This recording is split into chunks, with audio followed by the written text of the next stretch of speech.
Bon matin sur France 3 Bretagne, j'espère que vous allez bien. Merci de votre fidélité à notre émission Ensemble c'est mieux. La crise du Covid-19 oblige les parcs d'attractions, les parcs de loisirs à se réadapter. Nous verrons avec nos invités ce que cela implique pour eux. Ce sera notre dossier du jour. Mais comme chaque jour, on part retrouver Evan. Salut Evan, immersion ce matin au château du Rocher-Portail. Quel est l'objet de ta visite ? Salut Anne Fanté, bonjour à vous à la maison. Eh bien aujourd'hui, je vais vous faire découvrir le château, le Rocher-Portail, puisqu'ici c'est un lieu aussi impacté par la crise. Évidemment, il est fermé. C'est un château assez méconnu des Bretons, il faut dire, et c'est bien dommage. Et surtout, il y a beaucoup de bénévoles qui se mobilisent pour lui faire revêtir ses décors de Noël. On verra ça tout à l'heure. Avant, on va commencer par se faire une petite visite avec le propriétaire. C'est la classe. Bonjour Manuel. Bonjour. Alors, tu es un enfant du pays, oui, faut le dire, ouais. et tu es un grand passionné par ce château depuis tout petit. Est-ce que tu peux nous raconter le lien qui t'unit à cette bâtisse si particulière ? Ouais, je suis comme les Gaulois, je suis tombé dedans tout petit, j'ai appris à marcher face à l'avenue. Alors personne, ce château a été habité, donc personne ne rentrait. Mais moi j'ai eu une attirance tout petit et donc à chaque anniversaire je demandais d'être pris en photo. Enfin voilà, un peu fou. Et finalement voilà. Et le destin t'a rattrapé, ouais. Puisqu'en 2016 tu achètes le château. Exactement, voilà. Donc c'est un grand pas pour moi et j'en suis content. Et alors je ne l'achète pas pour moi, je l'achète vraiment pour le partager. Je suis un vrai passionné du patrimoine, pour le partager avec tout le monde, avec le public. Mon rêve c'est vraiment que ce château soit animé, qu'il y ait plein de choses.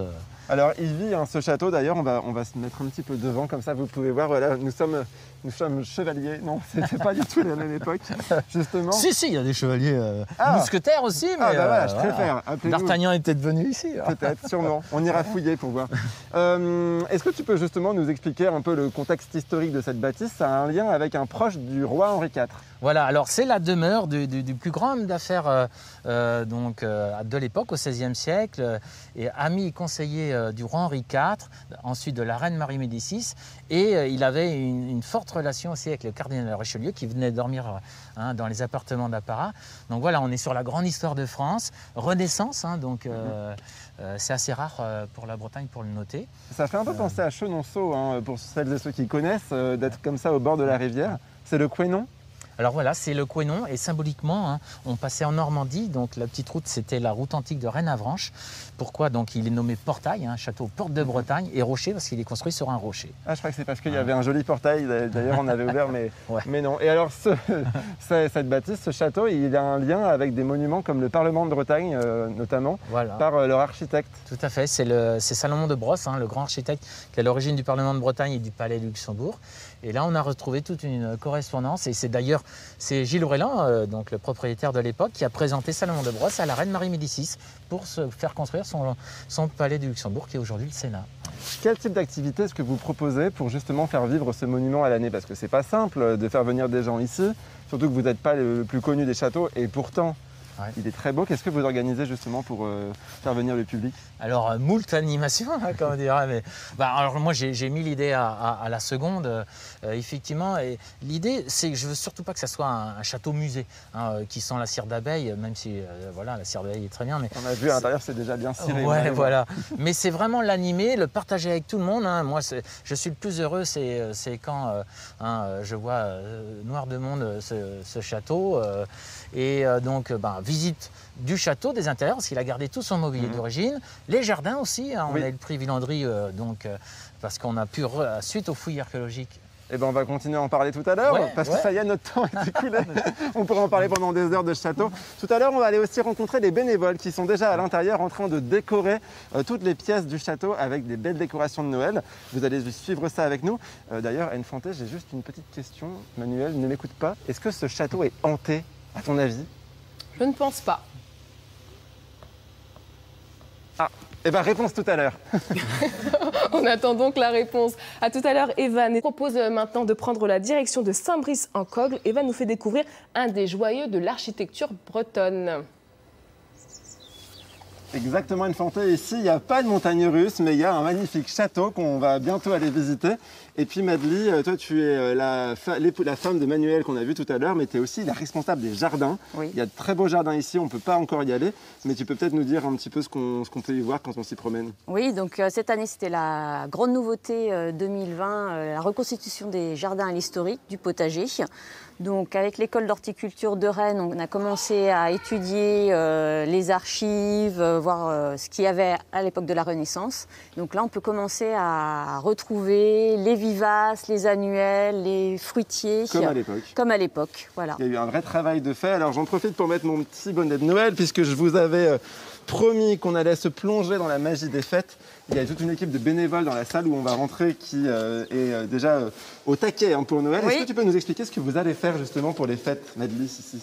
Donc, illumination extérieure, intérieure, décoration de toutes les pièces du château. Donc, décoration aussi bien les sapins, les cadeaux de Noël. Il faut vraiment que ce soit festif, que ça fasse briller les yeux des enfants.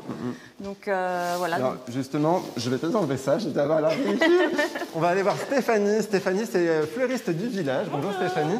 Pourquoi est-ce que vous avez décidé d'être bénévole pour le château du Rocher-Portail? Et bah, du coup, vu que ma boutique est fermée pour le moment pour le confinement, du coup, m'a proposé de venir les aider à faire et à montrer comment on faisait les couronnes. Oui, parce que non seulement vous donnez du temps pour décorer avec de belles couronnes comme on voit ici, mais en plus c'est convivial parce que vous faites des cours d'art floral en fait. Tout à fait. Je leur ai fait montrer comment on faisait les couronnes de Noël. Bon bah c'est très joli, je vous laisse Merci. terminer. On va continuer à faire notre petit tour des bénévoles avec Lauriane. Bonjour Lauriane. Bonjour. Alors on va attendre que l'ingénieur du son puisse arriver pour qu'on puisse vous entendre. Ce serait dommage qu'on puisse pas vous entendre. Ce fauteuil, c'est vous qui l'avez fait, donc oui, exactement. Ouais. Tapissière. Ouais. Je suis tapissière d'ameublement, ouais. Et donc je suis arrivée au château dans le cadre d'un projet de restauration d'une des pièces.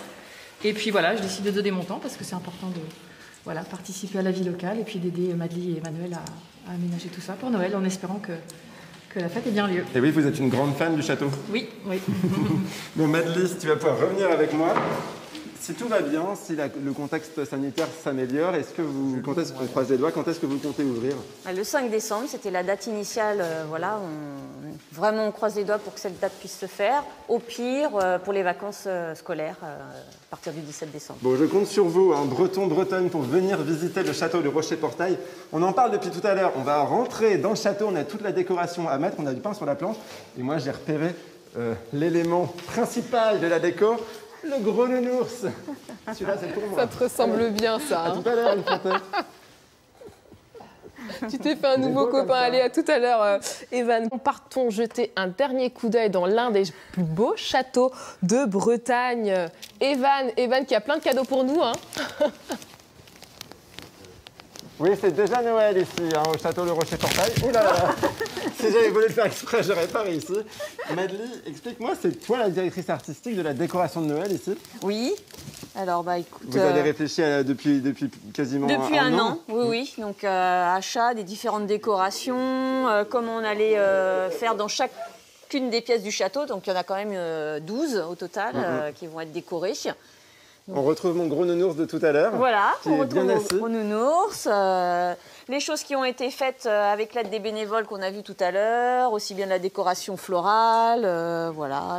Bon alors Manuel, tu vas nous parler un petit peu de l'histoire de cette pièce, puisqu'elle a l'air d'être vraiment chargée d'histoire. Je te laisse nous raconter ce qui s'est passé dans ce grand salon. Alors, je ne sais pas tout ce qui s'est passé dans ce grand salon, mais en tout cas, on est dans un grand salon. Alors, la marquise de Farcy, c'était la deuxième propriétaire donc au XVIIe siècle. Sa grande amie était Madame de Rambouillet, celle qui a lancé la grande mode des salons parisiens. Donc, c'est une pièce dédiée aux femmes, donc richement décorée. Hein, on est voir de ce côté-là, il y a une énorme tapisserie, elle est magnifique. Oui, voilà. Alors, ça, a priori, vient des appartements de la reine Marie-Antoinette, que le baron a acheté aux enchères après Versailles, donc après la Révolution. Hein. Aussi, on a ces grandes cheminées qui sont décorées d'origine, donc ça c'est très rare. Hein. Et enfin, tous ces décors sont d'origine. Et sur chaque dessus de fenêtre, on a des super broderies et on a des petits tableaux. Et on a la plus ancienne représentation du Mont-Saint-Michel, qui date de 1600. Donc, et voilà. alors, tu me disais que le mobilier de cette salle est classé Trésor national. Voilà, alors ici, donc, les intérieurs sont classés par les monuments historiques. Et c'est vrai que c'est une chance qu'il n'y ait eu que 3 familles à vivre dans ce château depuis le XVIe siècle. Et tout ce mobilier est resté, comme si voilà, ils sont partis, ils vont revenir. Et ça, c'est une véritable chance. C'est un château habité qui nous, on a rajouté aucun meuble. Et c'est ça qui est extraordinaire. Et alors, pour la réponse à tout à l'heure, ce n'est pas un château en T, mais un château en U. Voilà. Vous avez compris la blague? Bon, allez, on va aller dans la pièce d'à côté. Vous montrez, parce qu'ici, si ce salon était plutôt réservé aux femmes... Voilà, après le dîner, donc les femmes d'un côté, les enfants, et les hommes dans la salle de jeu, la salle des plaisirs. Oui, alors on va pas tout vous montrer non plus. C'est un peu... Est-ce que toi, tu habites ici? Non. Alors oui, on habite des appartements, ouais, bien sûr. Oui, l'idée, c'est vraiment de continuer, que ce château vive. Et il faut être présent. Bon, déjà, nous, on anime ce château donc, maintenant toutes les saisons. Là, c'était une première Noël pour nous et on va continuer. On a déjà plein de projets.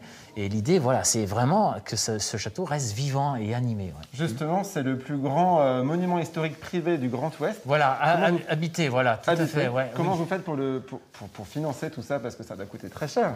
Oui, alors ça coûte très très cher et c'est vraiment dans ces temps difficiles, et je ne suis pas le seul, et c'est vrai qu'on essaye aussi de sensibiliser nos hommes politiques parce qu'un château, ça coûte très très cher, c'est des charges fixes, et la seule possibilité pour ces grands châteaux, c'est de l'ouvrir au public.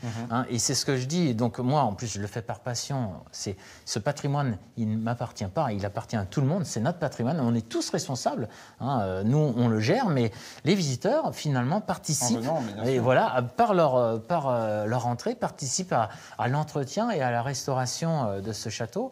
Et c'est pour ça qu'on lance un cri d'alarme. J'espère qu'on va pouvoir ouvrir à Noël. Bon, mais les conditions nous seront imposées. Mais... Tu as une devise que je trouve géniale et que j'aimerais bien que tu partages avec nos téléspectateurs. Voilà, alors, c'est un mot de la fin. C'est « Si l'aventure est dangereuse, la routine est mortelle ». Effectivement, je me lève tous les matins avec cette devise.